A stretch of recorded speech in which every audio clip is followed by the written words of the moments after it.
on the way. Hello? Fernando, I appreciate you calling. we're going to be thrilled to make you the first pick in the draft here and welcome you to the dark side. Thank you. Can't wait to work. Hey, Trade. Clint Kubiak, congratulations. Thanks, Coach. How you doing? Hey, I'm great, man. Welcome, man. You can be a captain here, too. I know you've been a captain 3 different times. We need another captain here. What do you think? Whatever you need, Coach. I got you. Hello? Hey, Dalton, Jon Spytek in Las Vegas. How you doing? How you doing? I'm doing good. How are you? You want to come play with your own teammates, Dukes, in Las Vegas? Coach, you know I do. Hello? Hey, Zeke, Yes, sir. you want to come to Las Vegas and be a Raider? Yes, sir. Let's do it. Hey, Zeke. Coach Kubiak here. How you doing, man?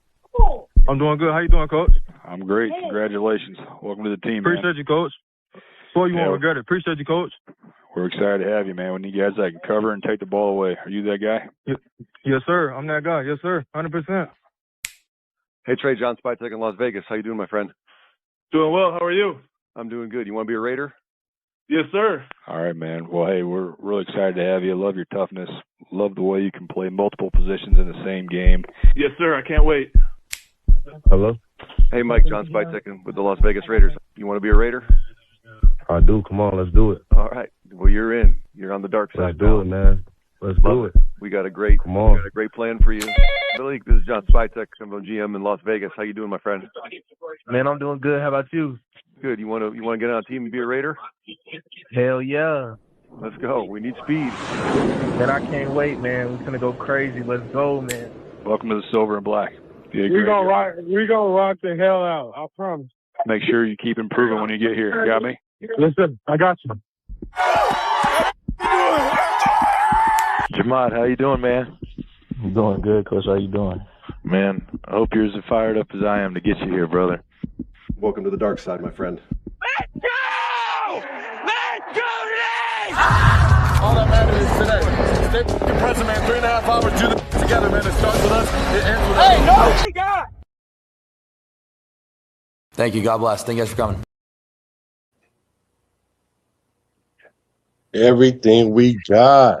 We gonna Everything give we it got. all we got. It's the Bay Boys. It's the Bay Everything we Boys. got, Raider Nation. Oh, I'm ready for another Raider one. Nation. It's another one. Welcome in. Welcome Let's in. go. It's the Bay Boys. Man, make sure y'all hit the like button on the way in. We Hit them gonna talk. likes, hit them subscribes. Yeah, get it all in. Get it all in. We talking with Jon Gruden today. Y'all seen the thumbnail? Got Gruden on it. Mm-hmm. Gruden, he loved the Raiders. So he gonna give it to a straight no chaser. He's not gonna pull no punches. And so what we gonna do is we gonna watch what Gruden had to say himself and react to that.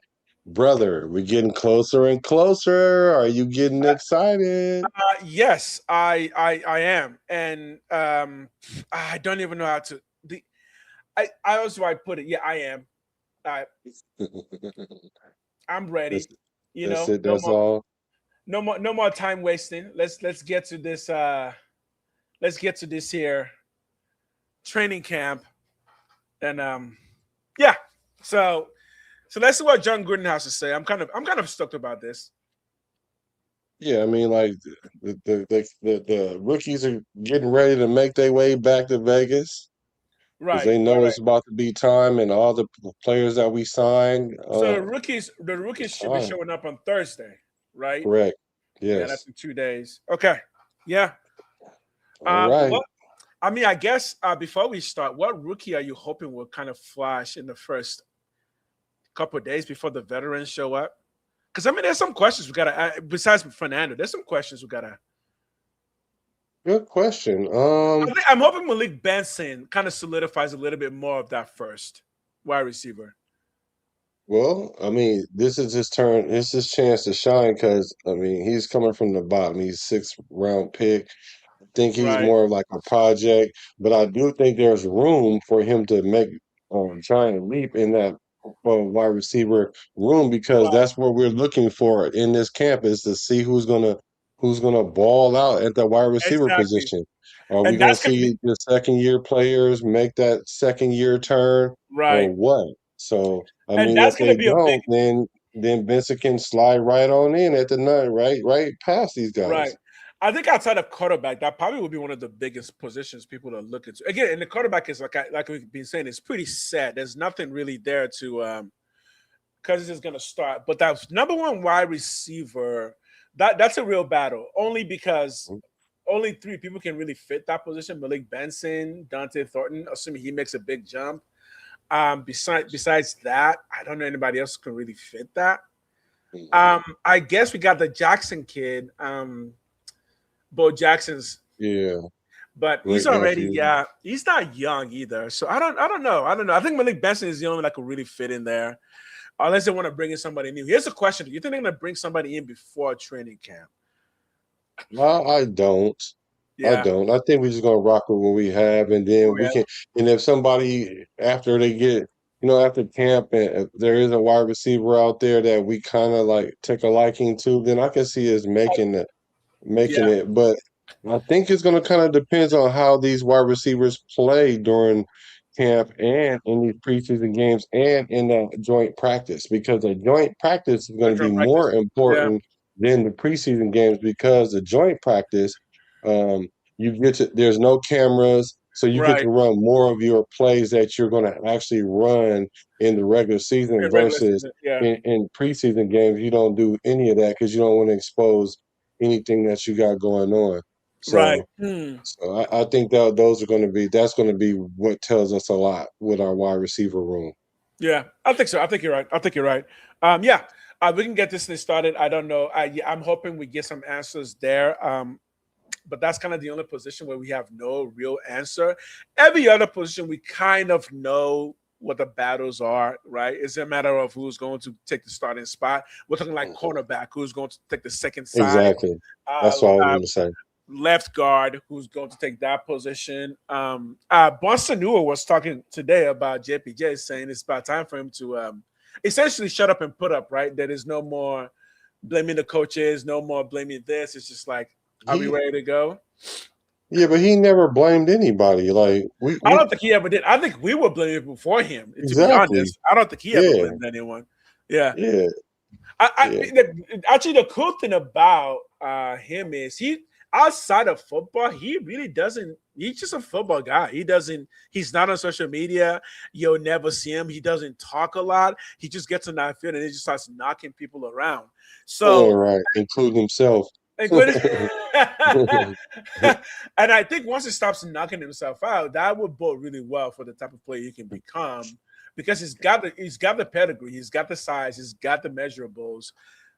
So he got the heart and everything. So let's see what Gruden says about this team, because he's going to break us down to the finest compound. Oh, you know he will. In his the Las Vegas Raiders. God, I love the Raiders. Anyways, the Raiders, they got work to do.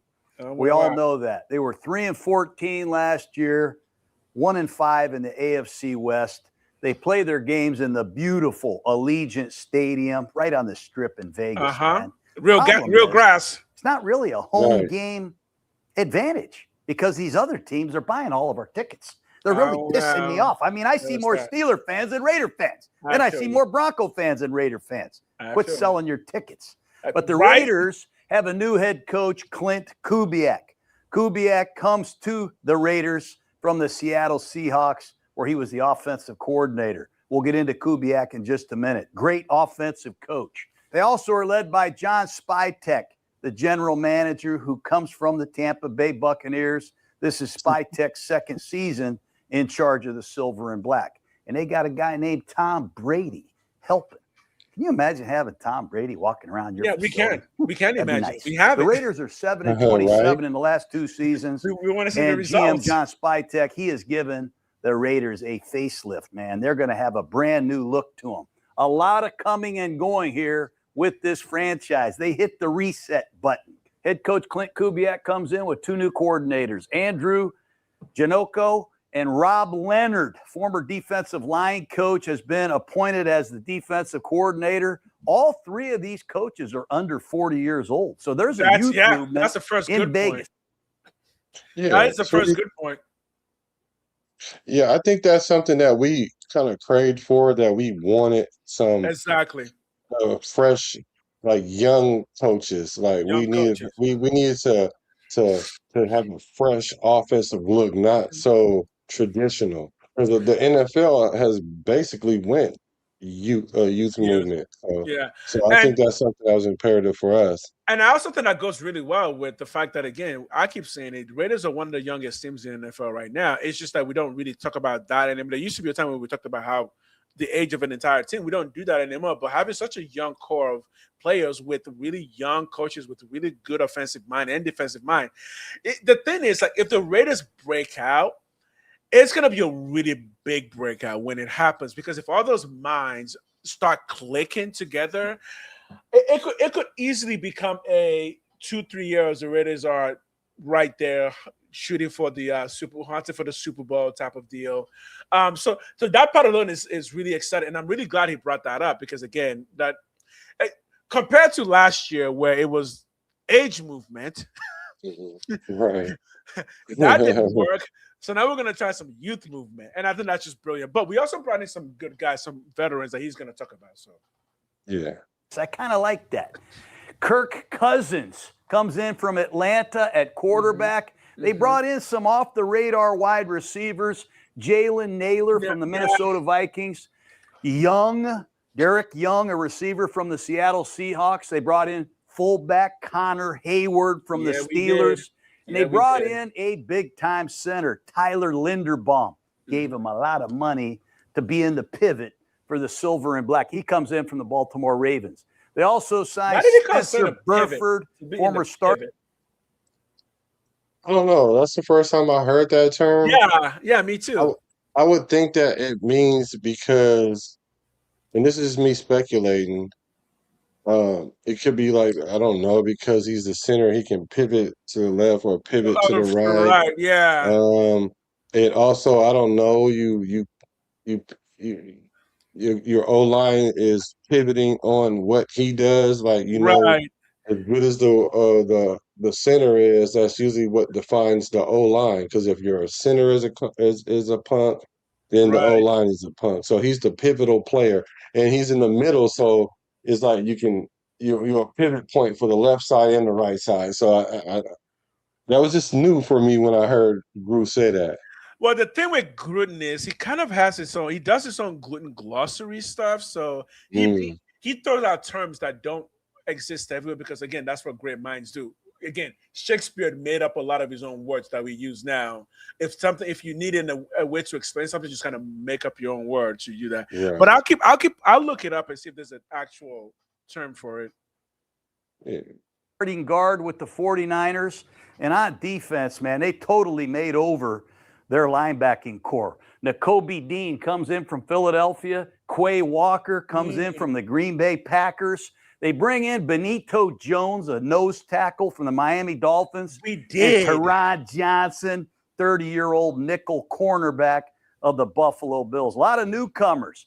They've added a lot of veteran coaches and veteran players, but the Raiders also are bringing in an interesting draft class led by Fernando Mendoza, the Heisman Trophy winner out of Indiana, #1 overall pick. He will be the quarterback of the future for the silver and black. At the top of the second round, they take Traden Stukes. He's a safety, nickel, corner, hybrid guy at Arizona, interesting player. Third round, they take Kieron Crawford, edge rusher. Played at Arkansas State, transferred to Auburn. They need depth off the edge. They also drafted in the third round Trey Zune. I like that name, from Texas A&M. He played left tackle, he played center. I think he's going to start his career with the Raiders at guard. And then in the fourth round, they trade up to get Jermad McCoy out of Tennessee, the Volunteers. Here's a corner a lot of people thought was going to go very high. He had that injury, didn't play in the 2025 season, but the Raiders saw that 4.38 he ran at his pro timing date. They like that pick right there. Yeah, we like that. Yeah, I definitely like that. I think they gave me like some confidence. I'm like, I don't know what's going on, but if you can do 100 miles an hour on the donut spare tire, we're gonna roll with that thing. Then roll with it till the wheels fall off, right? Yeah, so we're gonna roll with that one till the wheels fall off. hopefully for his sake, by the time those will fall off, you've put $30 million in the bank. You know, right? And it's Working just on like, his second contract, right? I mean, that look, if I'm 20 and I know my knees are gonna be giving now, look, worst case scenario, you're not gonna die, right? You're gonna have a Right. long, so you better put the first 6 years, secure that 30 million, and just get yourself a get nice to little it. retirement. Yeah, and I think that's what part of the problem why he hasn't signed yet is because they're trying to finalize his guaranteed It's money. guaranteed. I know. And it's gotta, and that's gonna be like I don't think it's going to be a him. problem. I don't think it's going to be a problem, but I just know that is a problem. Yeah, I don't think it's going to be a problem either. But the thing is, he will get less guaranteed money from the start because one, he didn't have to go in the NFL draft, so you kind of put himself out there. So the Raiders can just be like, yeah, look, we got the knee thing. Obviously, you're not going to starve. You're in the NFL. All your food, all your clothes, all of that is taken care of. We'll pay you what you're supposed to get paid as a rookie. Founder, yeah. But even for Jamal McCoy, does he even want to take a lot of money up front? Because I'm not sure the Raiders want to give him a lot of money up front. But again, it doesn't really matter because for him, he's got to be thinking the next 4 to 6 years, I got to secure a big bag because you may not have more than 10 years, right? We're talking Todd Gurley type of situation, right? Exactly. Where Gurley played, I think 6, 7 seasons? Yes, 6 or 7 seasons, right. Lucky for him, he did secure the bag, but he couldn't secure the Hall of Fame because, again, Todd Gurley was Hall of Fame worthy, right? He was capable of it. His knee just couldn't do it. So same thing here. This dude might be the next Charles Woodson for the Raiders, but if you've got 6 years, you better be thinking 30 mil in the bank and call it a day when it's all said and done. Yeah. Top of the fourth. They also got Mike Washington, 1,000-yard back at Arkansas last year. I like Washington because I like big backs, man. Yeah, he does like big backs. 223. This guy can run the rock. He dropped in the fifth round. They get another safety from Arizona. They get Traden Stukes' teammate, Dalton Johnson, another safety from Arizona. I don't remember drafting 2 guys from the same team in the same year very often, although I think we did it at Clemson. Every player on the Clemson. You took every player one year. Yeah, you did. Let Clemson people know. Hezekiah Massis, a corner at California. They drafted Nambi. Those 2 years, it was Clemson all over the place. He had Clemson on speed dial. I mean, Hunter Renfrow was good for us, so no complaints that. Clayton Farrell, man, he just got a bad rap from the start. Could not do nothing, man. But yeah, no, just keep going. It's kind of Masses. Something about him seems like, he might be able to give us something good this year, even as a rookie. A few years ago out of Cal, that turned out pretty good. And in the 6th round, they got Malik Benson, interesting wide receiver, I'm told, at Oregon. And in the 7th round, they got Brandon Cleveland, defensive tackle out of NC State. But the key to the draft is Mendoza and some of these young defensive backs.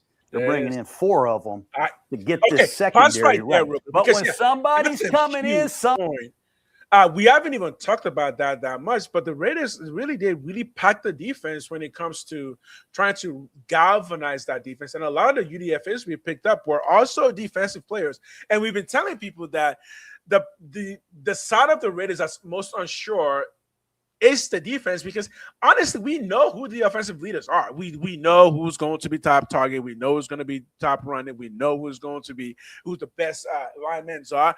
The defense is really where we don't really have a ton of option. Or put it this way, there's a lot of competition there, especially in the defensive backs. There's a lot of competition there. Right.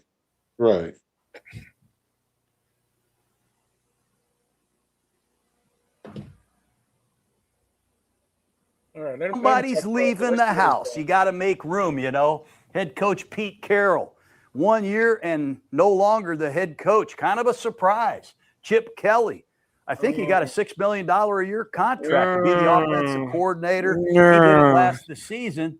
And on defense, their coordinator, Patrick Graham, he is also gone. He's with the Pittsburgh Steelers. He is with the Steelers. New coaches. I would love to see how that is a big deal because they've had a lot. Yeah, I think he's going to be fine there. I think so too. Well, I mean, he's taking over for Tomlin, right? And because Tomlin was a defensive guy, wasn't he? I mean, Tomlin was every play kind of guy, but he was a primary defensive guy. Yo, Ray, what up, my man? Yeah, this is we just started the video, so don't worry, you're not missing anything. Hit the like, hit the subscribe as people come in. We're gonna be here for till 9:30 at least, so let's have some fun. But what are your thoughts on that? Because I do like Patrick Graham, and at some point we were talking about him potentially being our head coach because we liked him that much. Do you see him becoming a head coach at some point soon? Yeah, I don't know. It's going to be a while because he was getting a bad rap with the Raiders. And the thing about it is, because you got to remember, like, his defense was ranked last year or close to last. And that wasn't really his fault like that. It wasn't really the defense fault. But it's on your resume. And then being with the Raiders the prior 2 years, we were a middle tier defense. It just didn't look like it. So he kind of has a fresh look right now. Like if he really could be solid right now, and the defense isn't the reason why the Pittsburgh Steelers aren't taking it to that next level, like i.e. winning a playoff game. Right. Ooh. But I feel like he's just going to be there a while because the Steelers, they retain their coaches for a long time, and I just think he's going to be there for a while. And then if the coach there doesn't work out, he might find his way being a coach there. Yeah, I think the thing is with today's NFL, defensive head coaches are going to be harder to. Most teams are not going to think about that at first. Most teams that will think about defensive head coach. I mean, let's see who thought about it in the past couple of years. Chicago, they hired Matt Eberflus. He was a defensive guy. We hired Pete Carroll. He was a defensive guy. So all the defensive guys getting hired right now, and really not even Brian Flores has not gotten a second look. But Brian Flores did get a pay raise, a pretty big pay raise. And I wonder if same thing's going to be happening with that boy Wade. He's going to keep getting a pay raise, but maybe never get a head coaching job. Right. Yeah. A lot of turnover in Vegas. At quarterback, they lost Geno Smith. They let two running backs go. Draft choice, Zamir White, former Dolphin, Raheem Mostert, out of town. And they also let go Stone Forsythe, backup left tackle who struggled last year, starting offensive guard Dylan Parham, center Alex Kappa. A lot of Raiders have left town. And on defense, how about your whole linebacker core? Leading tackler Devin White, Landon Roberts is gone, Jamal Adams gone. And they also lost some men in their secondary. Darnay Holmes, Lonnie Johnson.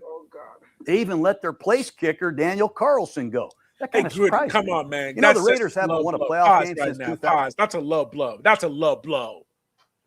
Don't put a kicker into this. Leave Carson alone. Yeah, we lost him too. I mean, we lost everybody. Like he said, you know, when you bring in some people in, you got to usher some out. And we ushered a lot of players out. And this is a rebuild, like a legit rebuild. And again, we were saying it wasn't gonna start till we got that quarterback, and we got that quarterback, and it was immediate. Like, okay, let's start it. Let's get it going. Everybody, pack your bags, go on to other teams. We don't need you right now. We love you, Ronnie Johnson. I would have loved to keep. Right, Lonnie Johnson. There were a few players that I would have loved to keep, but Jon Gruden will be calling the preseason games. Oh, that would be fun. I would love to see him call a preseason game. That would be really fun. What team would it call for, though? You think? I don't know anybody but the Raiders. Who is he friends with? He's still friends with the. He's still friends with the Saints. They're not gonna let him call Raider games though. Yeah. Oh no. I mean, it's gonna be like maybe if he calls plays, it'll be like the first preseason game, right? Maybe for like a quarter, just to kind of get his name out there.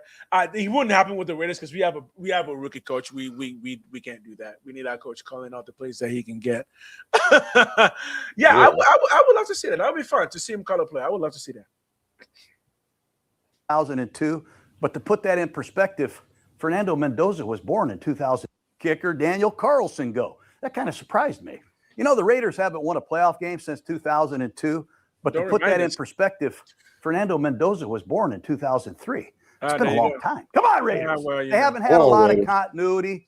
We know they've had a lot of change at head coach. I think they've had 5 head coaches since Chucky was run out of town. I don't know. They've had no continuity at head coach or quarterback.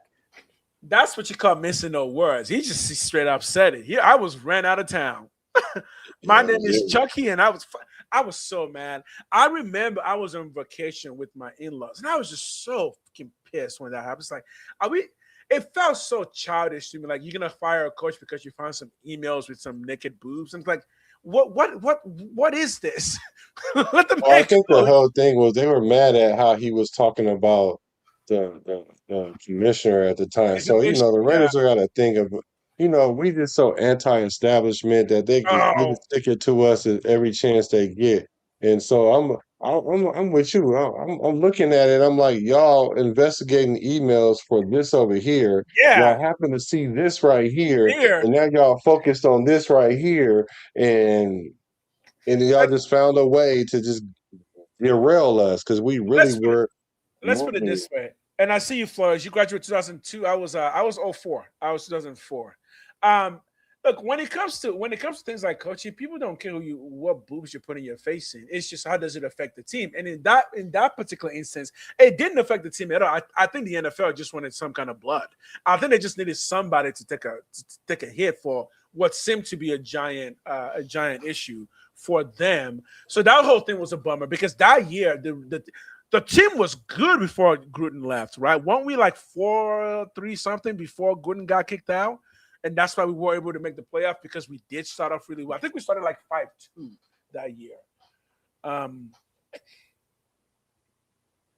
The homosexual remarks, there was those. And then there was the whole rubber lip thing that the NFL PA guy that thought he was making a racist comment about him because he made a statement about rubber lips.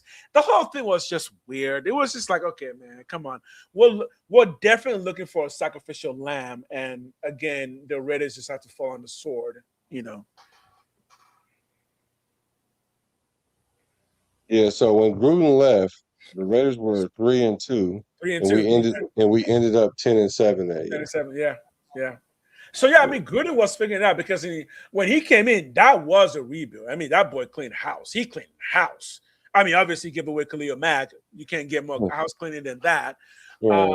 So, yeah, but by that third year, things were starting to click. And that kind of was a Gruden thing, right? Gruden usually takes about 3 years, unless you're the Buccaneers and you're playing against the Raiders and you knew our entire playbook. But Gruden takes about 3 years to build his team. So that year was supposed to be the big year, but what could have been, right? What could have been? It'll be the 5th straight season. They got a new opening day starter. They had Derek Carr. Then they go to Jimmy Garoppolo. Then it's Gardner Minshew. Then it's Geno Smith. Now it's going to be Kirk Cousins or Fernando Mendoza. Too much change has really been a factor in the Raiders' demise, I think, in the last several seasons. And people don't understand how far that goes. We can pause here, too, because, it goes all the way back to Al Davis, man. The last few years of Al Davis, it was change after change after change after change. I remember from after Lane Kiffin, we were just seeing coaches just getting fired and fired and fired. It was just like, my God. And then Mark Davis comes in, and he went ahead and fired 3 coaches right away, didn't he? First, he fired Hugh, and then he brought in somebody, Dennis Allen, was it? And then fired him, and then brought it was dude. And Rio, and then we went back to then Gruden, and then after that, it was just more firing. But again, a lot of that made sense because, one, we didn't have the franchise quarterback. Even when we had Derek Carr, we just didn't have – this time it does feel different because we do have a lot more pieces in place, and the organization is just a lot healthier. Okay, so that PA guy, the one Jon Gruden made fun of, and I'm not even sure if Jon Gruden was making fun of him. It just so happens that he really did have a really particular lip, right? Because his lip was like really big and it was really black. So it was just like, damn, I'm not sure he's making fun of you, but your lips are taking over the fucking show, man. He was making fun of him, and it was. Hey, I can see how you could take it, to the next level, but at the same time, I mean, they weren't looking like Michelin tires. Them lips right. As a black man, I can tell you, them lips was looking like Michelin tires. Exactly. That's what I think. That's what I think the past come in at, because, like myself being a brother, I was like, well, Oh, well. yeah, it's kind of accurate. I mean, like the best way to play the dozens is when you tell a joke that's actually true. That's You know actually what I'm true. saying? When you rank on somebody or you cap on somebody or And you everyone do looks all and that, just like, everybody look and be like, yeah, you do. I can put those under my tire, under my wheels, and go vroom vroom. Right. So I think it was like I think we wasn't really offended by it. You know, I wasn't offended by it. You know Like, what's crazy about physical appearance is that look, he's got the lips. Somebody loves kissing them. So hey, we're just pointing out the fact that it looked like Michelin tires, and someone likes kissing them. so the funny thing is, in February during the Super Bowl party, he was at the Fanatics Super Bowl party, and I was there. And when I saw him, the first thing I looked at, It was the lips. I was like, Gruden. You were right. I mean, I had already seen him in the picture, but I'm just saying the mere fact that that's the first thing I thought of when I seen him, I was like, Gruden, you out of line, bro. You out of line. Yeah, like, wait, there was something with Warren Sapp. Oh, I don't like Warren Sapp. Warren Sapp is one Raider player that I don't even remember playing for the Raiders because I just don't like him as a person. Oh, wow. Even with the Raiders, I didn't like Warren Sapp as a person.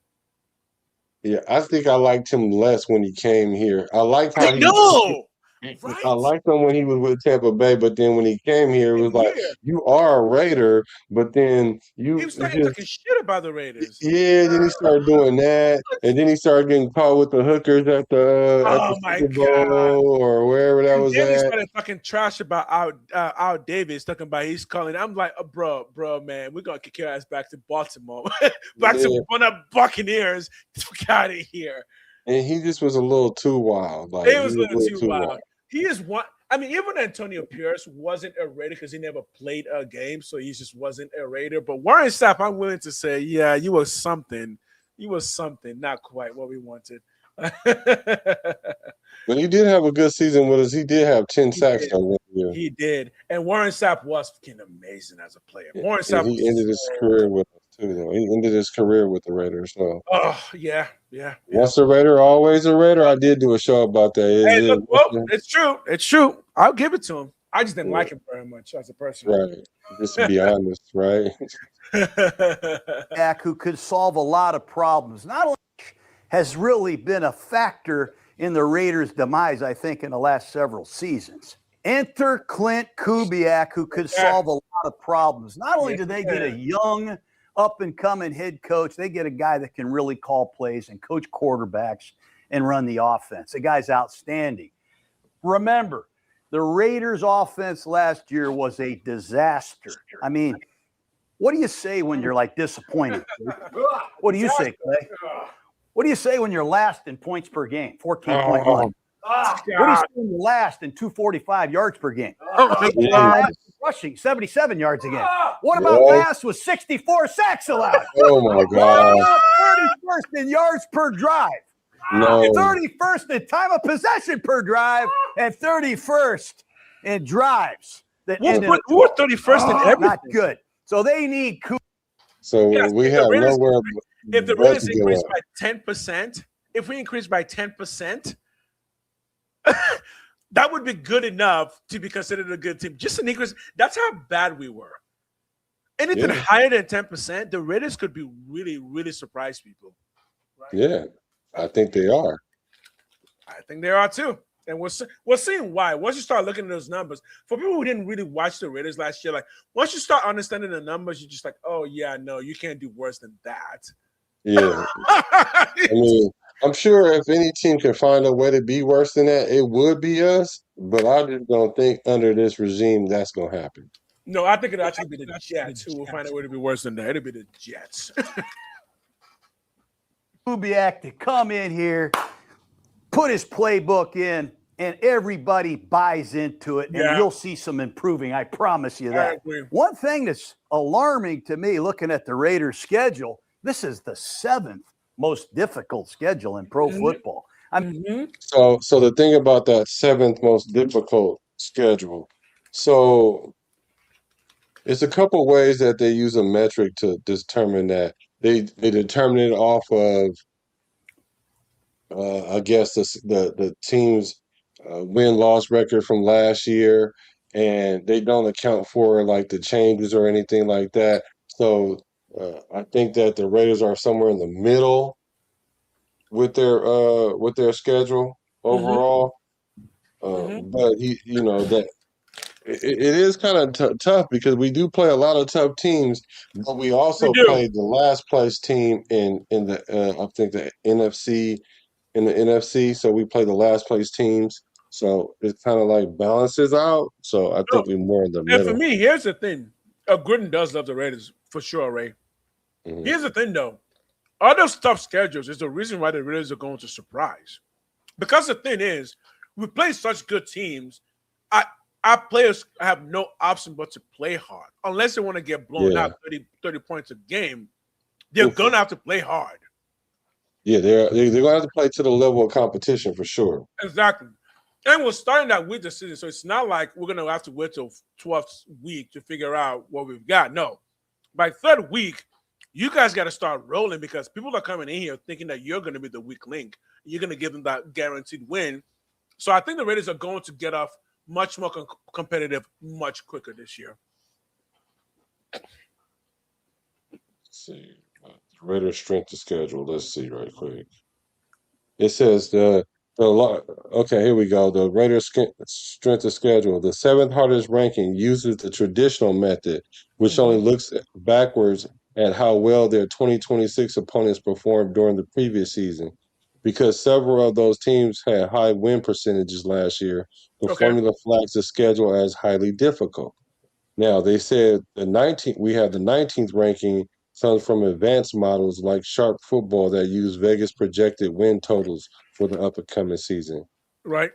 So Gregory. So they look at what they projected those teams to be this year and then measure it up. So it's like 19th. So I'm just gonna say our schedule is in the middle. Yeah.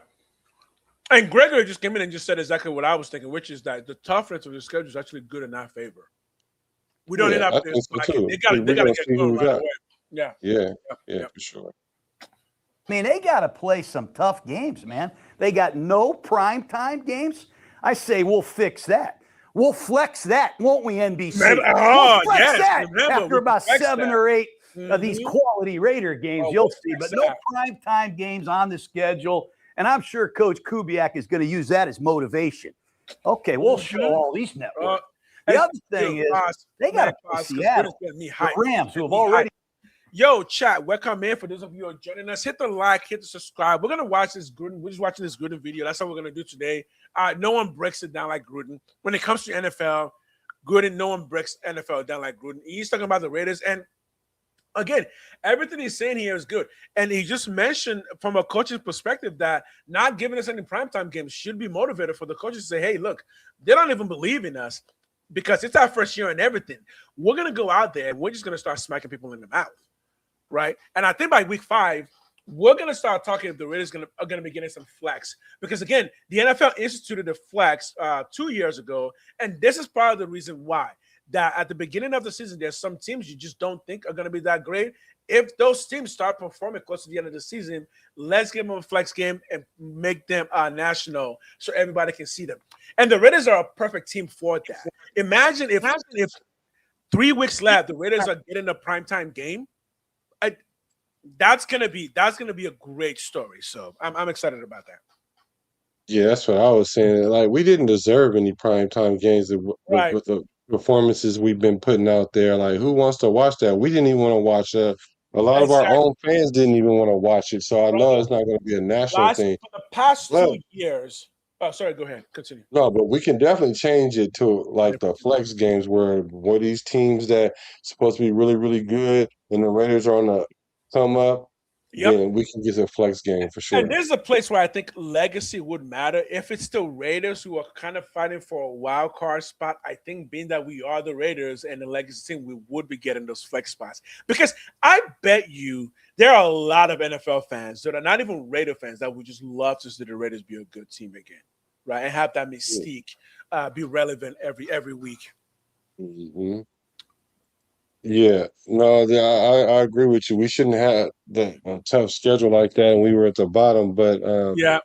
like I said, we do play like the last place team in I think the NFC.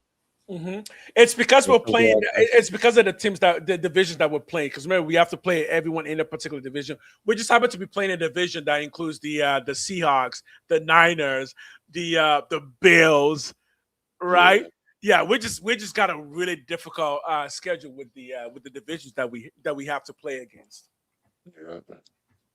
But again, that'd be good. Oh, sorry, go ahead. That'd be good for selling tickets, though, right? Because remember, I mean, we're playing Josh Allen, we're playing Matthew Stafford. That we're going to be selling some tickets at Allegiant, right?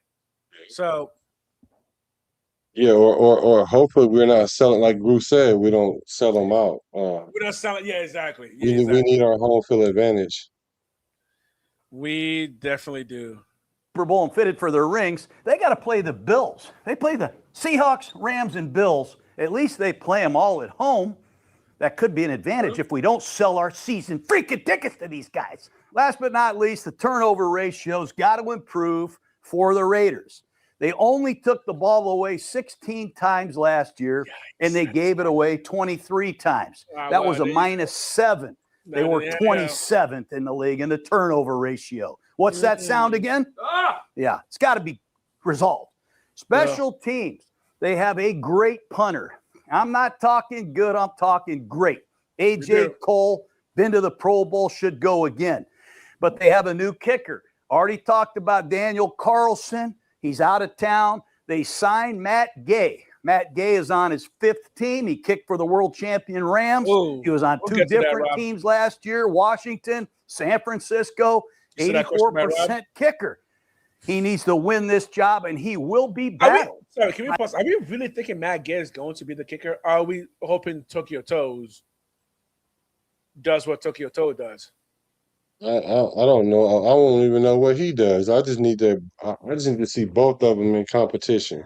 Yeah, I think Matt Gay is the presumptive starter, but I think Raider Nation, even for the hype, imagine having a kicker go out there and give you a little bit extra hype because he already has that pedigree to his name just from and all the Japanese fans that are gonna be watching this kid kick a ball.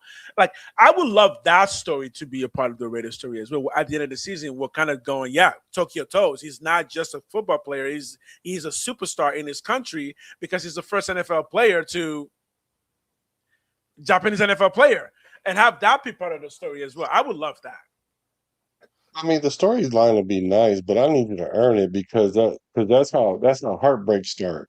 You put something on the pedestal, and then it don't pan out, and then we like let down, you know. But in this case, I mean, like Matt A with the G being silent.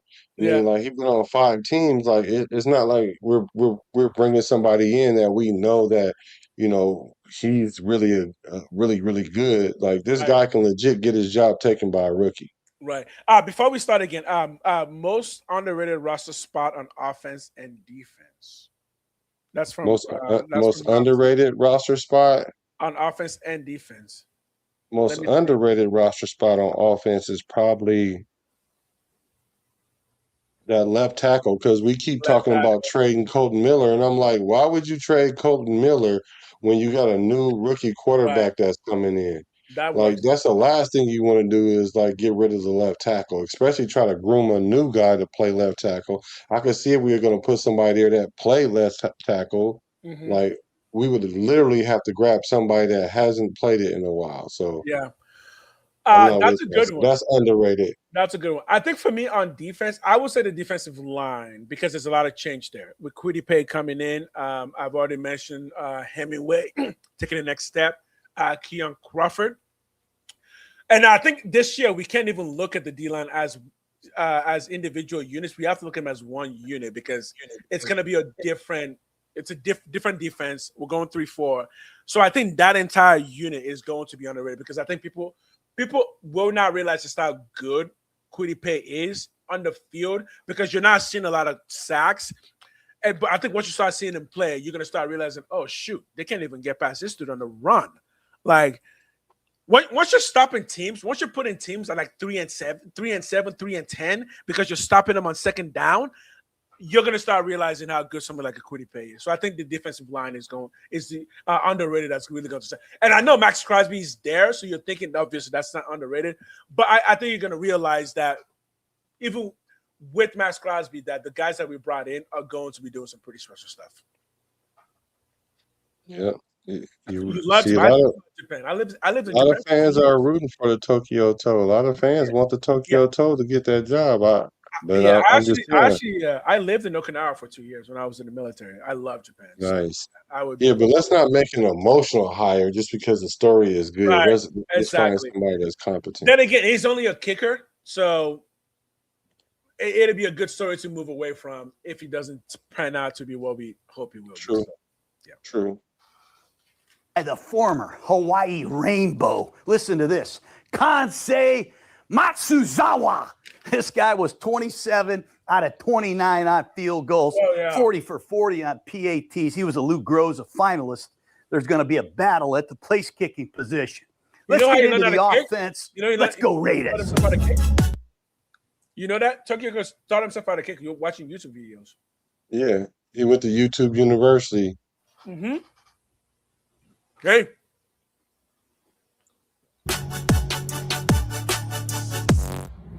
Okay, this Raider offense, we've already talked about the negative statistics. 32nd in scoring, 32nd in total, 32nd in rushing, and 28th in passing. That's why Clint Kubiak is here. And not only is Kubiak here, he brought in a couple great offensive coaches that he's worked with in the past that are going to help him implement this system. I remember when I went to the Raiders, hell, you have to hire a bunch of guys you haven't really worked with. And you had to do a lot of interviewing. And you have to fire McKenzie. But he's bringing in Janoko as his offensive coordinator, who was with them in New Orleans. He's been with them in Seattle.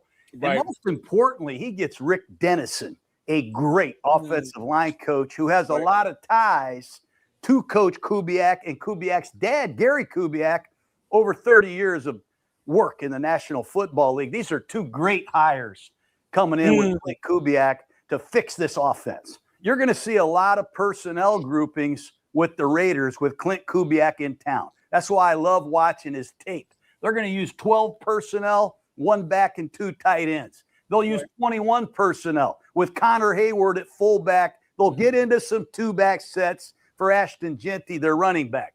They'll get into 2 tight ends and 2 backs. We call it 22.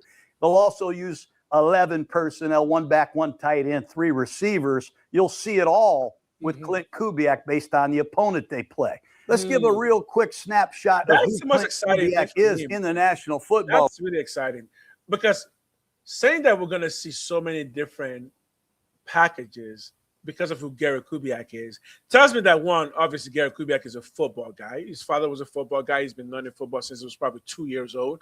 I'm starting to teach my son football now. But knowing that somebody like that exists who just can bring out any package anytime, depending on who you're playing, that's those adjustments. We always talk about like halftime adjustments, but there's also the bigger adjustment, which is just a game-to-game adjustment. Can you adjust your game plan based on the opponents you're facing that week? And it seems like Clint Kubiak can do that, right?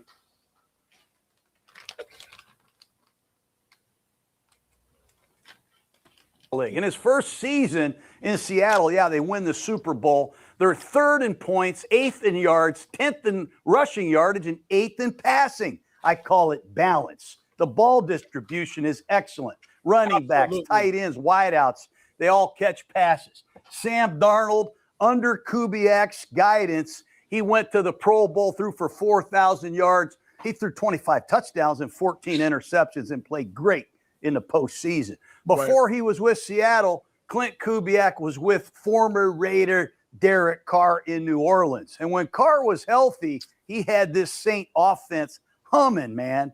And before New Orleans, he was with the Minnesota Vikings from 2021 to 2023. 2 years at the quarterback coach position, 1 year as the offensive coordinator. And he coached a guy named Kirk Cousins for 3 years. Cousins threw for 12,000 yards, went to the Pro Bowl, and he's reunited with Cousins in Vegas. You heard him? Oh, for 12,000 yards. Pro Bowl. But there's people out here seem to think that this guy is just not who he advertises himself to be. Yeah. Like I'm not understanding it. Like I'm not getting it. Like Kirk Cousins is a perfect fit for what we're trying to do right now. Right. Yeah. I think it just goes down to he hasn't played at the top of the game for the past couple of years. And when you like that, people kind of want to re-see you and what you're capable of. Well, wait, but so he didn't play like that the year before last. Mm-hmm. Okay, all right. He didn't play like that the year before last because of injury. And also, we gotta keep it in context that they were trying to start somebody that was under him, Right. above him, similar to what everybody's trying to do right now, except for this situation was more defined in that situation. And then when he did come in and play 8 games, he won like 4 in a row, went 5-3. Right. The other quarterback didn't have a winning record. They lost their head coach because of this malpractice of coaching, and also the GM got kicked out of there. And now the quarterback that they brought in to take over for Kirk Cousins is hurt right now, hasn't practiced all offseason, and he's fighting his job against concussion-prone Tua. So Atlanta has taken a step back because they were playing games with Kirk Cousins. Had they would have just let Kirk Cousins be the starter as they brought him in to be, then they would have been further along because they got a running game. Right. You know, I mean, there's a reason that coaches got fired, right? So there's a reason why the coach and the GM got fired. And the GM got fired. Yeah. I think on Kirk Cousins, we'll find out in 3 weeks, right? Yeah, we'll find out, and I think we'll be 2-1 after 3 weeks. Yeah, brother, I would be very happy with that. I would be very happy with that. Yeah. And if you're gonna give us more to talk about, speaking of which, we're gonna have to talk about that. We're gonna have to figure out what kind of awards we're gonna give for game day awards type of stuff. Yeah. We'll figure that out. And you're hearing it here first. I'm saying he's going to be the comeback player of the year this year. Kirk Cousins. Yes. Well, he is the most primed to be that, right? He's a quarterback, and okay. Yeah. I know chat's a little slow right now because this week I think everyone's just going to be chilling till training camp starts. Yeah, I think everyone's going to be chilling because once training camp starts, then it's like we're getting an hour. Yeah. This is. I'm learning this the hard way that this part of this particular week, even like a little bit of last week, has been bone dry. Oh yeah, it's bone dry. Like even the top people that's been doing this, because like you and I, we're rookies this year. Oh right, yeah. And even those guys are only getting very, very limited views, and so I could. That's why I'm not taking it personal. The thing is, any news that comes around this time is generally going to be bad news because players are on vacation. They're traveling all over the world. So if it's going to be news, it's going to be like, that person got caught doing that thing. So no news in the offseason for the NFL is great news. But yeah, all of that ends on Thursday because once rookies start showing up, it's going to be nonstop blitzing. We're going full on, man. For sure. Let's talk about the quarterback position of the Raiders. I've already talked about all the change. 5 different quarterbacks. You either get better or worse in this business. I think the Raiders got clearly better. Yeah. They get Kirk Cousins, and everybody's like, Cousins, he's been around in Washington. He's been around in Minnesota, Atlanta. He's been around. Yeah, he's a hell of a player. Damn. See that I love Gruden because he's hitting the nail on the head about everybody. He sound a little bit nicer than I do because I'd be like, oh my God, he going. That's how I sound. Gruden said it a little bit nicer, so I'm gonna have to take that from Gruden. But gonna let them know, Gruden, what they're getting with what's behind door number 8. Look, Kirk Cousins is close to a Hall of Fame. He's got to win 2 Super Bowls. Oof. The perfect mentor for Fernando Mendoza. I agree. 3 years of experience in the Kubiak system. Great years in the Kubiak system. When you look at Cousins, you're getting a leader. You're getting a guy that the coach trusts. He knows he can win with Cousins, and he's comfortable with Cousins, got a lot of confidence in him. But Cousins comes in as one of the few guys in the NFL that has had multiple seasons with over 4,000 yards passing. Oh, but when I said it, it's 7 of them to be exact. 7 of them. And remember, I kept saying the Raiders only had 6 in their whole franchise. 4 with Derek Carr, 1 with Carson Palmer, 1 with Rich Gannon. That's 6. And we got a quarterback that's done it 7 times. 7 times. So I don't know. However you guys want to look at that and frame that, this guy is a quality starter. Like, he is. And I get the last 2 years, we can say that. But you can say that about any player that's injured. We can say that about Kuntz. And Kuntz ain't showed nothing but that one half I a said that season. about Kuntz. Yeah, he only showed I'm a half Kuntz a hater. season, and we hanging on to him for 2 or 3 years, and he got hurt. And the same thing with Kirk Cousins. He got hurt, and he showed that he got his footing back under him last year by winning 4 games in a row. We didn't even win 4 games, period. So where are we? Where do we get off thumbing our nose up at Kirk Cousins when we are as a franchise? We haven't had a quarterback since. I agree. I think it's just a Mendoza effect. It's just a shiny new toy. Everybody wants to hop into the shiny new toy right away, right? Imagine your mom getting you the toy, and your mom's like, "Well, sorry, you're gonna have to wait a little bit. Go play it longer with the old." It's just like, come on, mom, give me the new toy. I really think that's what it is. That's why people like me. I'm patient. Like I know who Kirk Cousins used to be. Will he be that? If he is, great. I'm patient, but I understand people who are just like, no, you need to see it. Ferrari You just need to see it. Yeah. But hey, look, everything that helps the team get better, I think once that happens, people will start coming around. If Cousins can start 2-0, 3-1, I think Raider Nation is going to very quickly start singing a different tune. Probably you're right. Yeah. Oh yeah. Over 25 touchdowns and under 15 interceptions. He's done that 7 times. Only 2 guys have done it more times. Tom Brady, 13, and Aaron Rodgers. That's 10. That's when you look at Cousins, let's hear that again.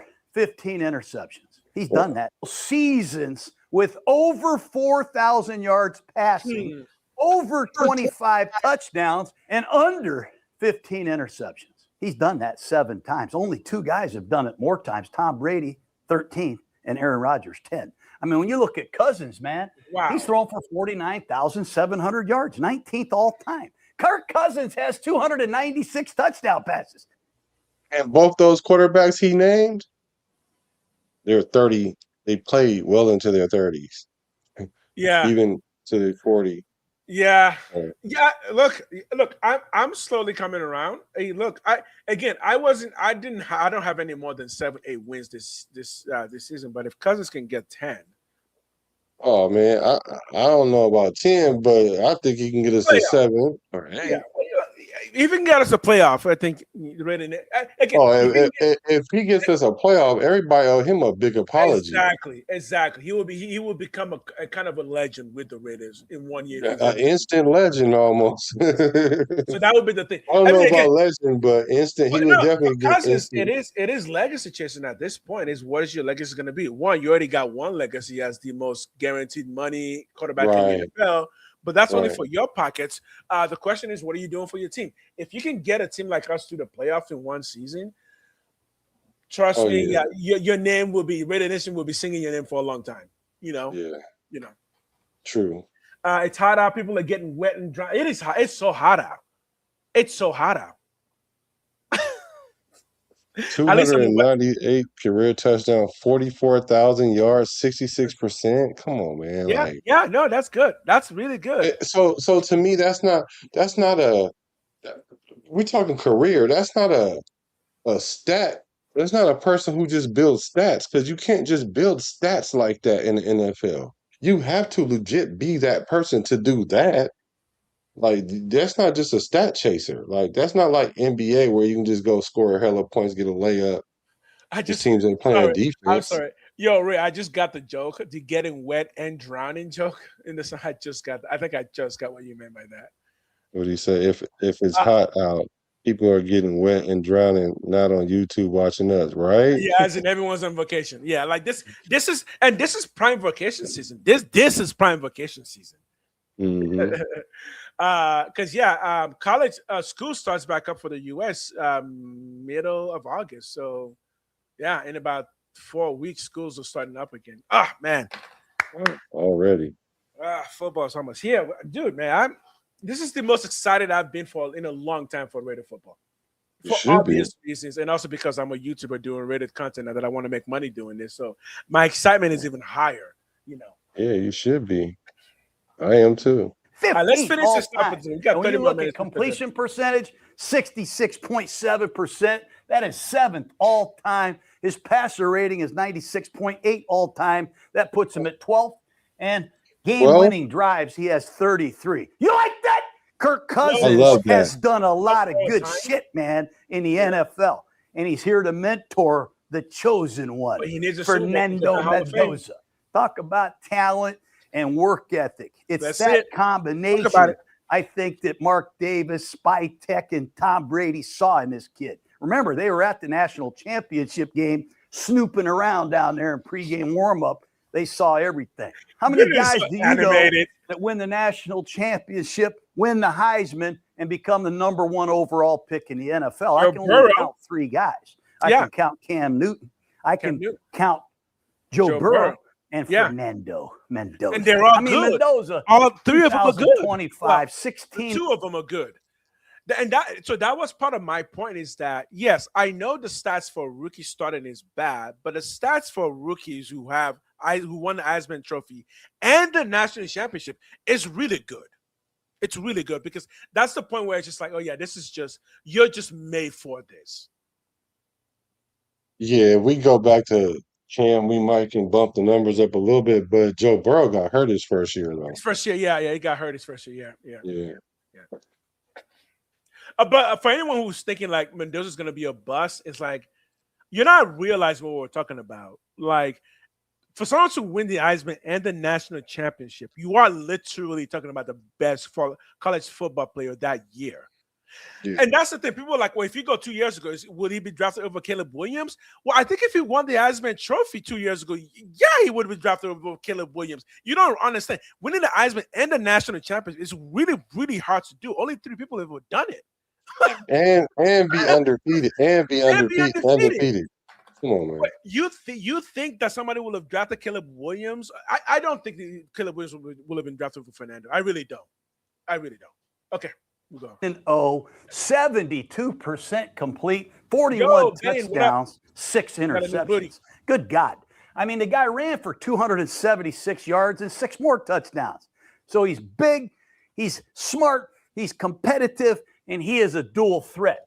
Very, very good player. The only thing with Mendoza is I only saw him under the center 5 times in 2 years at California and we have to talk about that season at Indiana. He's been in the gun a lot. Mm-hmm. We do have to talk about that. We do. Yeah, no, that's why I was saying that's something you have to. It takes time for him to get the footwork down.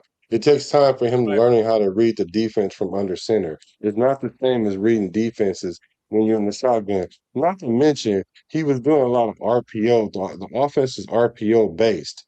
RPO is like a play in the NFL. Right. You know what I'm saying? It's like a package in the NFL. Except for Harbaugh. John Harbaugh uses RPO pretty heavily with Lamar. Yeah, you can use it heavily, but I mean, it's just like one variation of an offense of many that you would have to learn how to play versus being in college. Yo, what up, Bane? Welcome. Where are you coming from? Give us a area code. Is that what it's called? Area code? Zip code? Area code. Yeah. Area code. Welcome to the chat, Bane. Is that Bane after Bane, D Bane, Batman Bane? Yeah, nice new to the room. Thank you. Let the QB starter say. He's talking about Mendoza. Again, if there was one reason for me to be okay with Mendoza starting, it is because of that. He won the Heisman International Championship. Those guys are rare, and we've never seen a failure in that position in the NFL. So, Cam Newton, maybe not a Hall of Famer, but very close. Got 1 Super Bowl. He blew his chance. He blew his chance by not diving on that ball when it was fumbled. Oh. And Joe Burrow, probably arguably the best quarterback in the NFL right now. Joe Burrow is fucking amazing, man.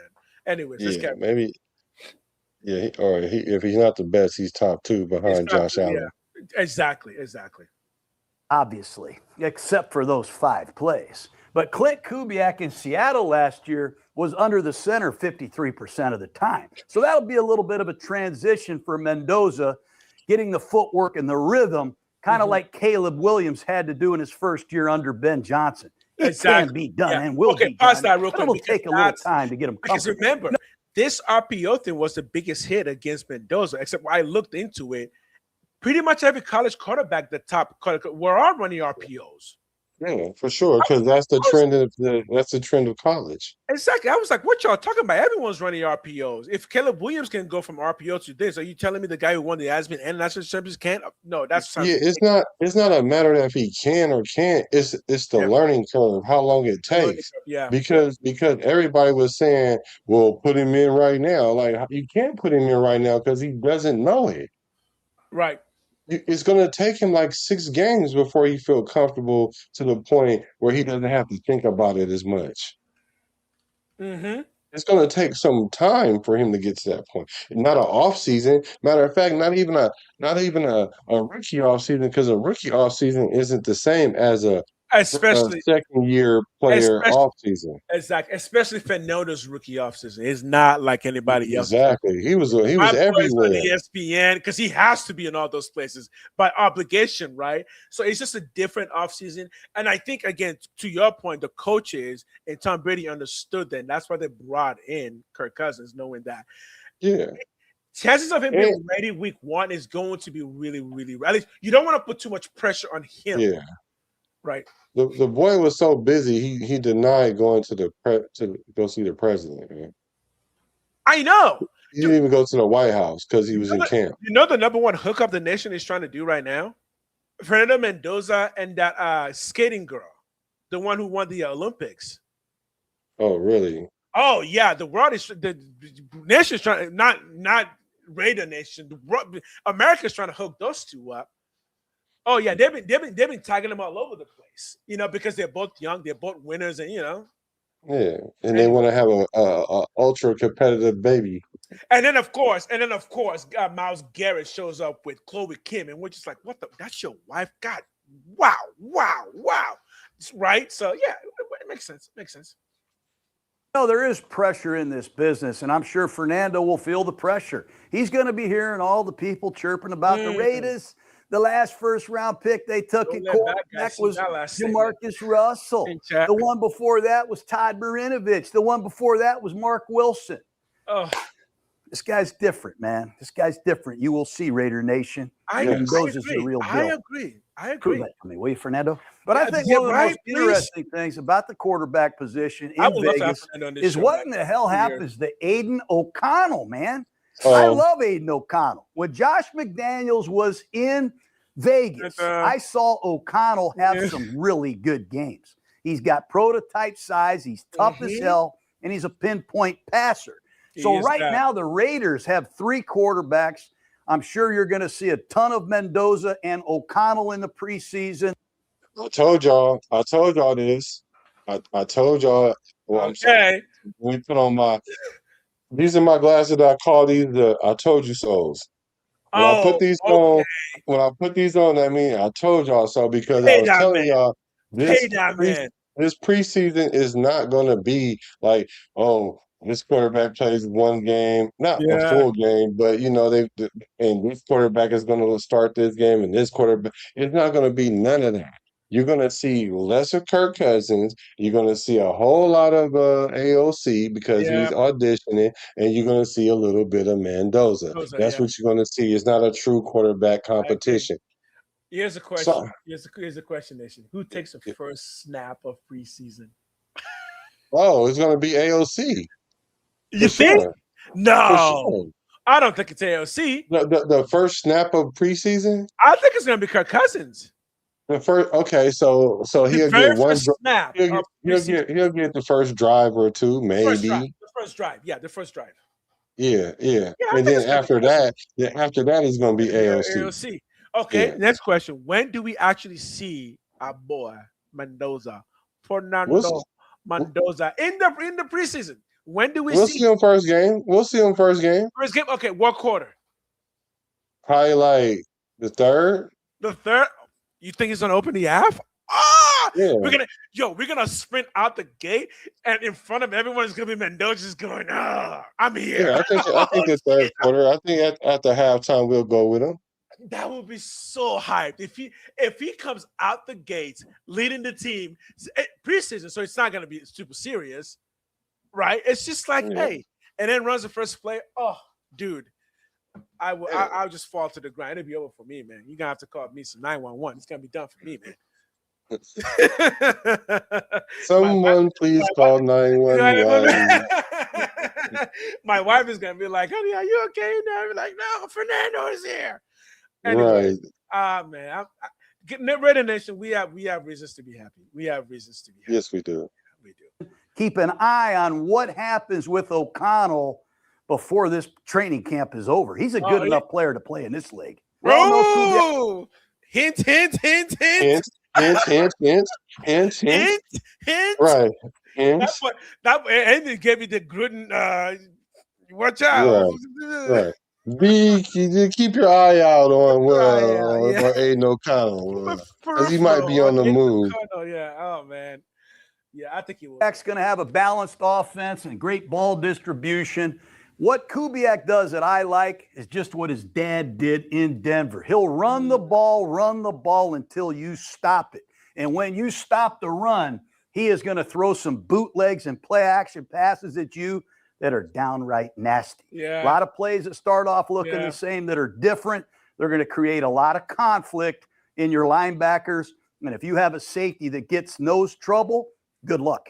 They run this outside zone. Outside zone, yeah. The imaginary aiming point is the crack of the butt of the tight end. I mean, they run the outside zone. They'll press it and take it. They'll bounce it outside. They'll cut it back.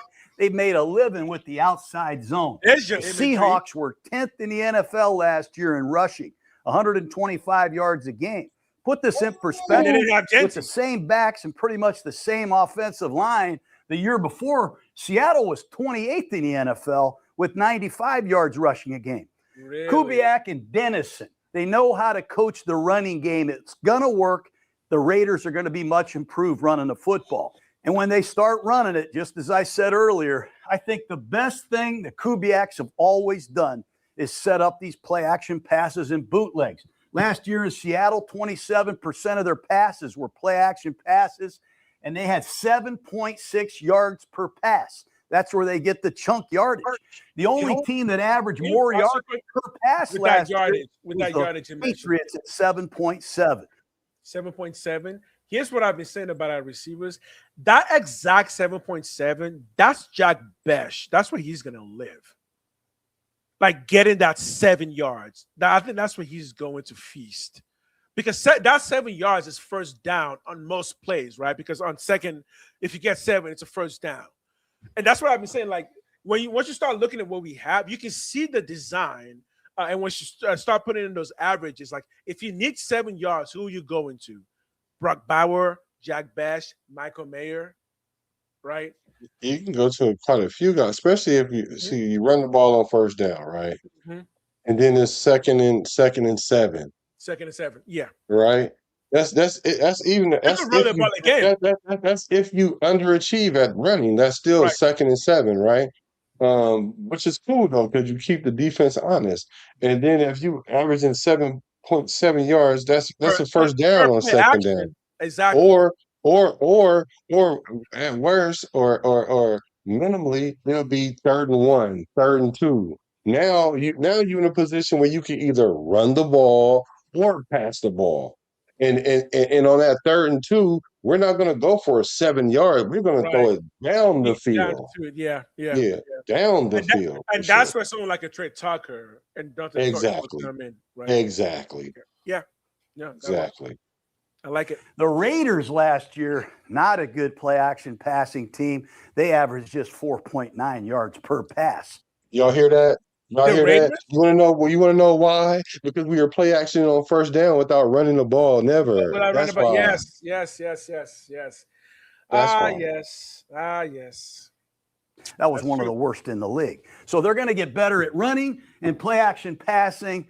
That's a big reason why Clint Kubiak and Coach Dennison are wearing the silver and black. Real quick, let's get into the running game. Last year, they drafted Ashton Jeanty out of Boise State with the 6th overall pick.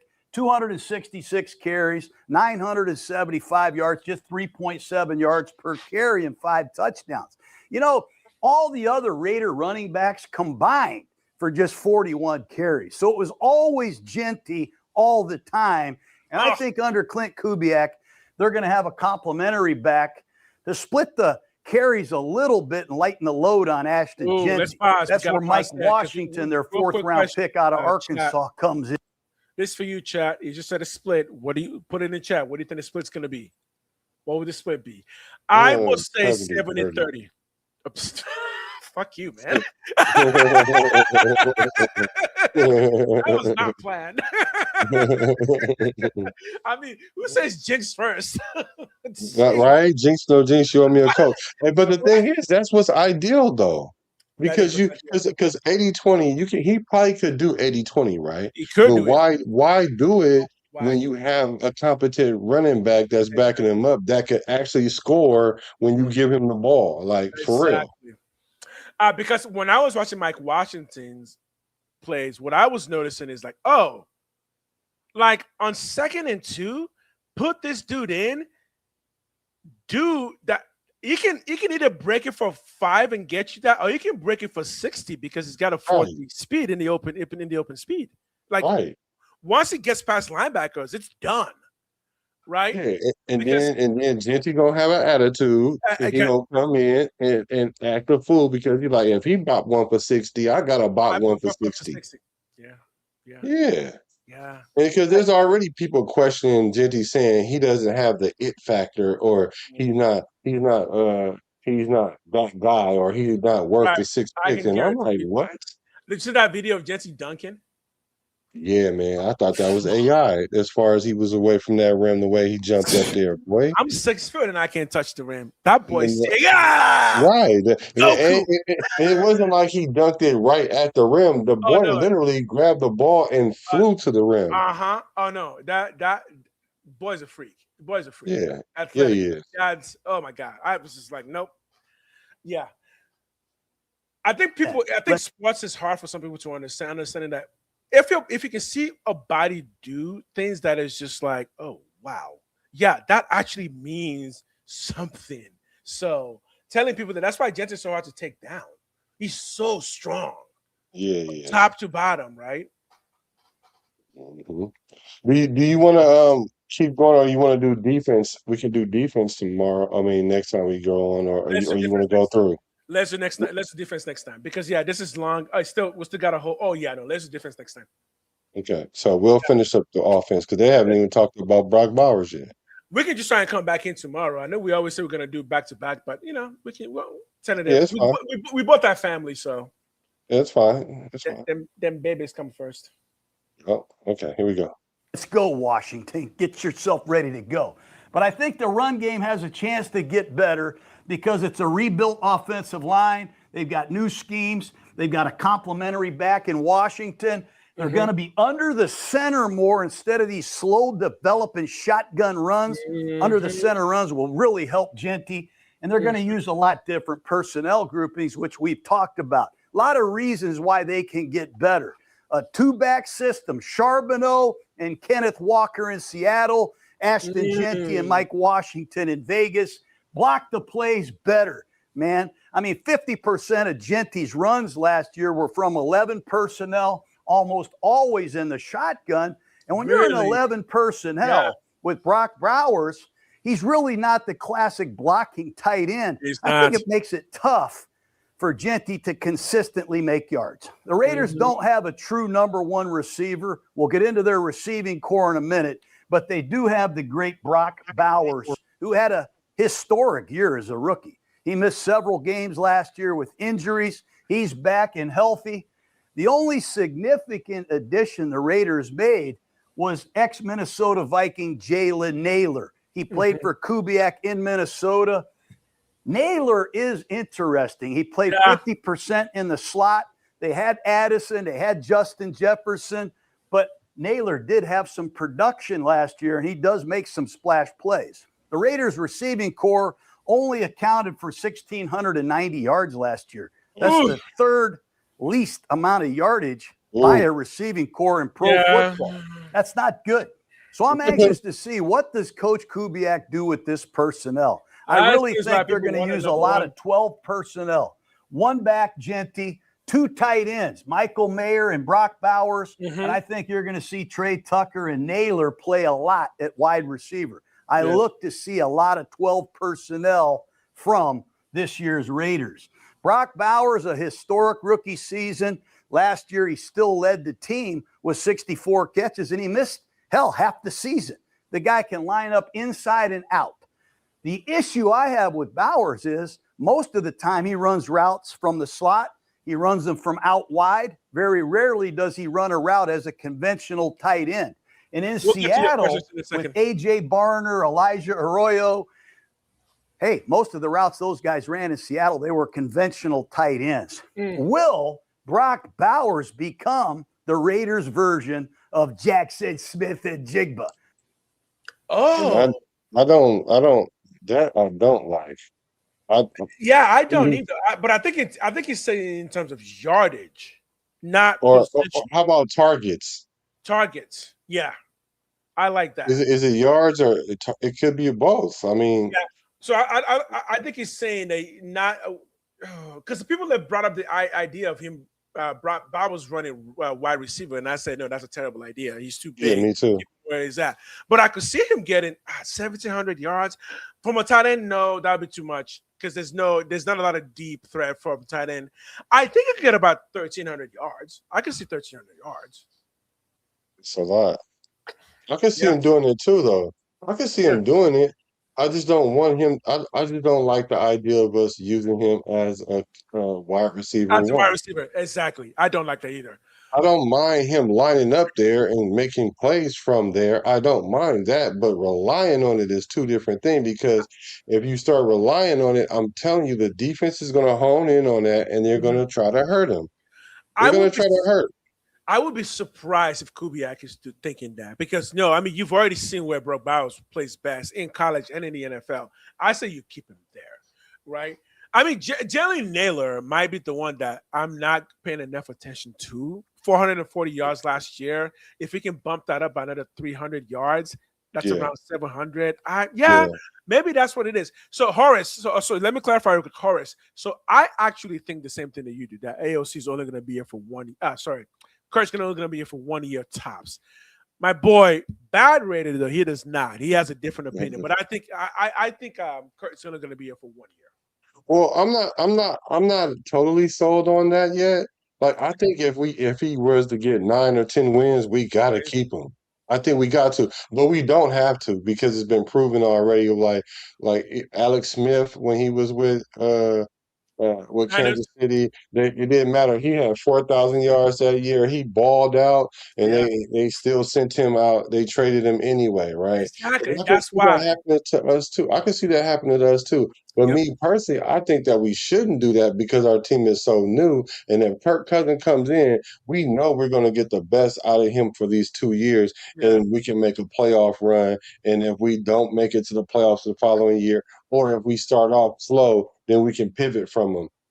But I'm not all the way sold on that. I'm open-minded to the fact that it could just be a one and done. I think it comes down to trades. I think it comes down to what a team is going to offer the Raiders to get Kirk Cousins out of Vegas. I really do, because it may be a case where we just hold on to him to the start of the season in case a quarterback gets injured, and then we can trade him. But I really think it comes down to, what are you going to give us for Kirk Cousins? Right. Yeah, I'll give him my 4/3.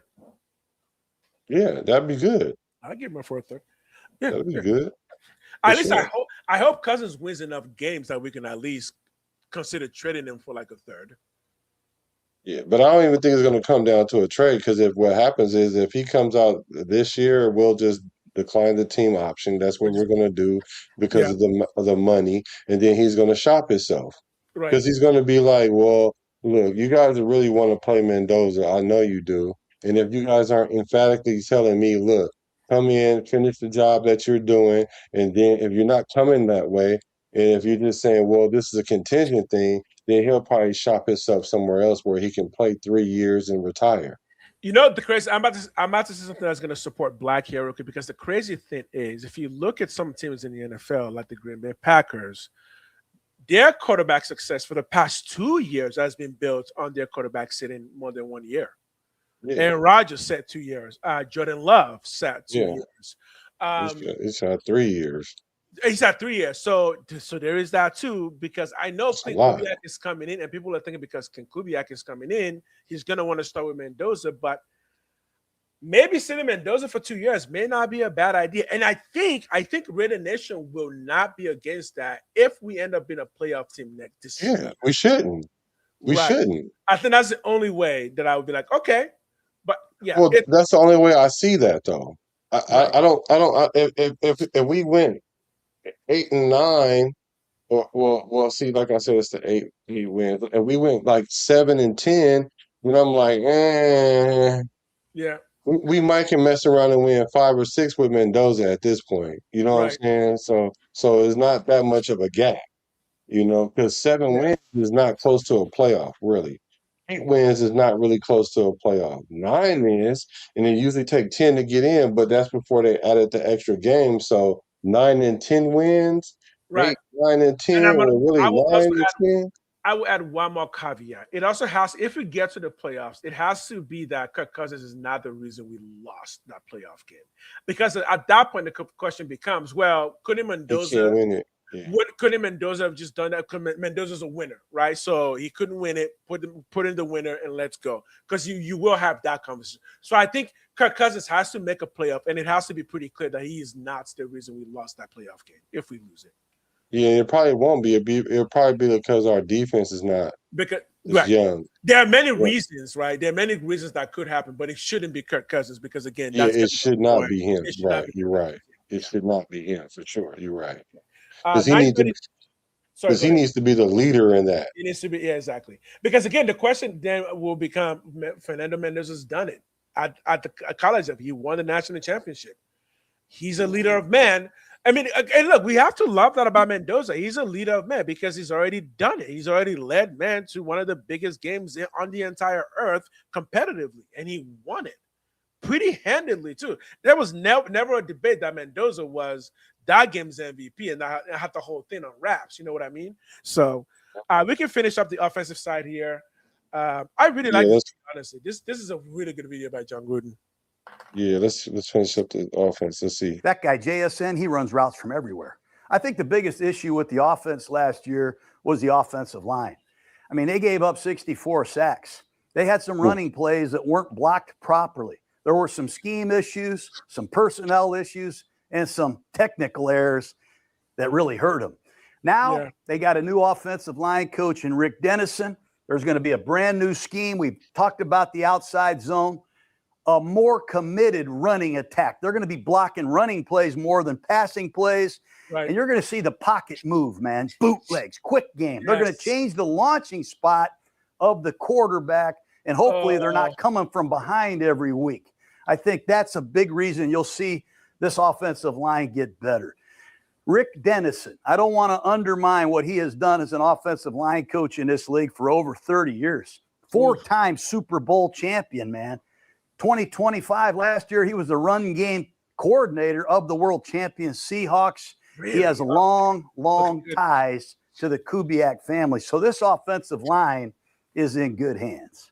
Yeah, he was a run game coordinator. Yeah, he wasn't an O-line coach, but I'm sure he has influence there. He's been doing it for 30 years. I mean, like, we shouldn't be really worried about that. He wasn't the official. I think we're good. Yeah. We're good. And we only did. Go ahead. No, we can finish this. For the silver and black is the return of Colton Miller at left tackle. He missed most of the season. He got that high ankle sprain against the Bears, and he missed about 10 games. But he's 30 years old now. Gruden loves Colton Miller. Has been very positive. The key to the Raider offensive line is the return of Colton Miller at left tackle. I agree with that. Who's the right tackle going to be? Is it going to be DJ Glaze? I mean, last year, DJ Glaze, when you look at Pro Football Focus, gave up 10 sacks. The only guy that gave up more sacks was another Raider, Stone Forsythe, who's no longer there. But DJ Glaze going into year 3, let's freaking go. He's got to step up. He's got to play better. And I know Coach Dennison is going to get it out of him. That guy's got to step up and play much better. He's going to have a better coach. Also drafted Trey Zune. Don't forget that name. It sounds like Zune. Came out of Texas A&M. Will he battle DJ Glaze? We'll see. And is Charles Grant, a draft pick from a year ago, is he ready to compete? Keep an eye on that right tackle position during training camp. The center is Tyler Lindenbaum. Guy's making a lot of money, man. He's a hell of a center, and we need somebody in the pivot with this young quarterback, Mendoza. But Linderbaum's been to the Pro Bowl. He's been rated as arguably, he and Creed Humphrey are neck and neck with who the best center in football is. What a pickup. The guard position to me is a crapshoot. I don't know who the guards are. Is it going to be Jackson Powers Johnson? Pretty high draft pick out of Oregon a couple years ago. Is he going to play right guard? Where is Spencer Burford, the free agent acquisition, going to play? Left guard? Where is Trey Zune going to compete? Is he going to compete in here to start at guard? We don't know, but there's a lot of coming and going at the guard position. Caleb Rogers is another Raider to watch. But the guards, I'm an owl. Who's it going to be, man? They got to get that solved. The tight end position, Brock Bowers, Michael Mayer, you might not find a better 1-2 combination than that. But I expect Michael Mayer to be the classic tight end, and I see Brock Bowers playing any of the 3 wide receiver positions. He's a badass. And wide receiver, let's all zoom in on Jalen Naylor. I mean, this guy has never caught more than 29 passes in a season in his first 4 years in Minnesota. And that's why I'm saying that you can't go from someone that got 30 passes to someone that's going to go get 60 passes. Like, that's too much workload. That's too much increase. I mean, like, I get it. Wide receivers love to get passes to them all the time. But if you start getting them at that rate and the defense start really rolling that way to you, you're gonna injury might pop up. It's just overload. That's why you're thinking Brock Bowers is not going to. Okay, Brock Bowers might be no more than 1,200. Actually, I think for a tight, I don't need any more than 1,100 yards for a tight end. That's maybe even 12. Yeah, and maybe even 12. But I don't see Naylor jumping from 30 catches to 65 catches. That's asking a lot from somebody who's not used to that. Right, which means he's going to be just around 500 yards. That's probably where his goal is going to be for the team. Yeah, that makes sense. Yeah. But he led the Vikings with 15.0 yards per catch. 50% of the time he's been in the slot. He's been overshadowed by Addison and Jefferson. It's time for Naylor to get a bigger role. I can't wait to see what he does. They also have that Dante Thornton guy, number 10, big, fast guy from Tennessee. I think he was underwhelming, disappointing as a rookie. A lot of rookies struggle, but it's a new system. He's got to pick it up in year 2. They need him to play as big and fast as he looks. And on the other side is Jack Besh, former TCU player. He was underwhelming as a rookie, 20 catches, just 224 yards, a second-round pick.